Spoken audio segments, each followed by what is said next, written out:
You ask Tiger to solve. This deals with linear equations with one unknown. The final result is x equals 55. Let's solve it step by step. Group all constants on the right side of the equation. Subtract 61 from both sides. Simplify the arithmetic.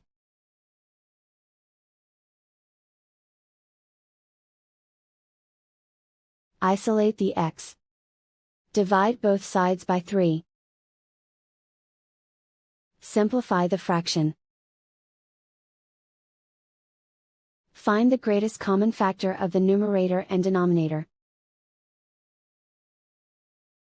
Factor out and cancel the greatest common factor. And so the final result is x equals 55.